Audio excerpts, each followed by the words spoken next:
And good evening, this is Emmanuel, also known as Unchrasmatic, and this is the Bandai 8-inch King Kong, which is the last King Kong figure that Bandai has produced in quite some time.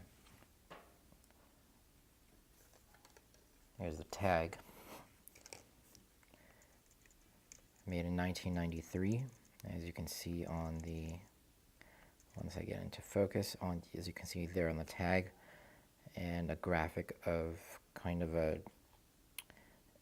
deep forest or jungle area with a tag that is not the customary Godzilla tag, probably due to copyright and trademark requirements. The King Kong figure captures the 1962 suit fairly well, and it's fortunate that it is the 1962 suit and not the 1967 suit. Of course, the 1962 suit is more recognizable. The overall figure is molded in, I want to say, a light tan vinyl with paint applied for most of the body to mimic the dark fur. And I mentioned in my Gorosaurus review how the reptilian scales are very well done. If you look here in the arm and see how the fur detailing is done, it must have been quite onerous for the sculptor to put into this detail, because there's etchings, very fine etchings, almost as if done with a small knife, across the entire figure to mimic the fur and the fur patterns. Very, very nice detail. And let's do a close-up right there of the fingernails. That's also very nice detail.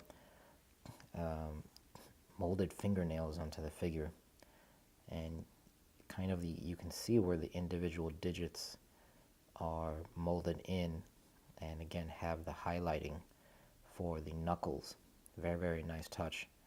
And the folds in the fingers and so forth, quite nice.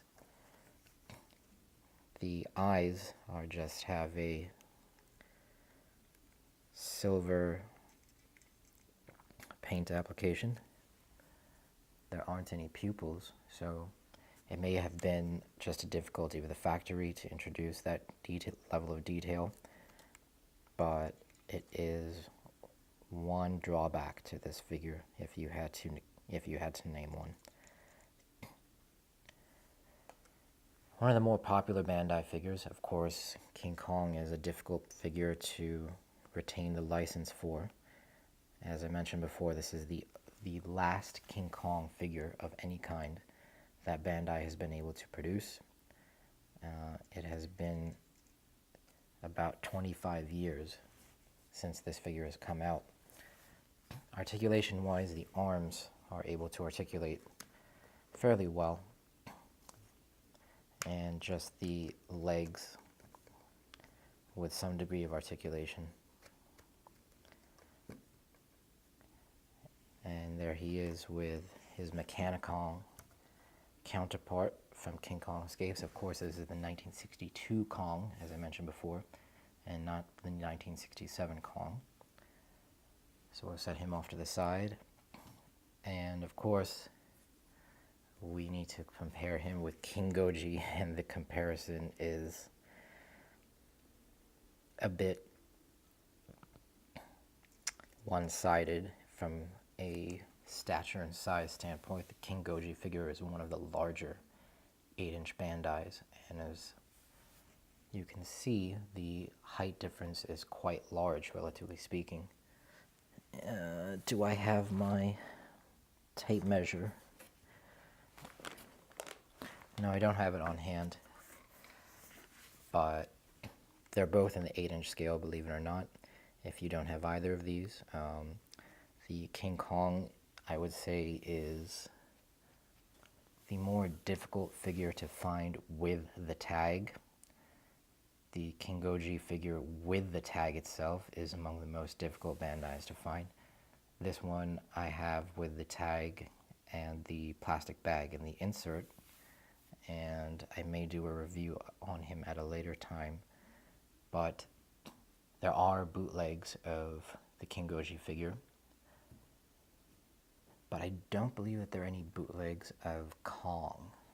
Correct me if I'm wrong. But all in all,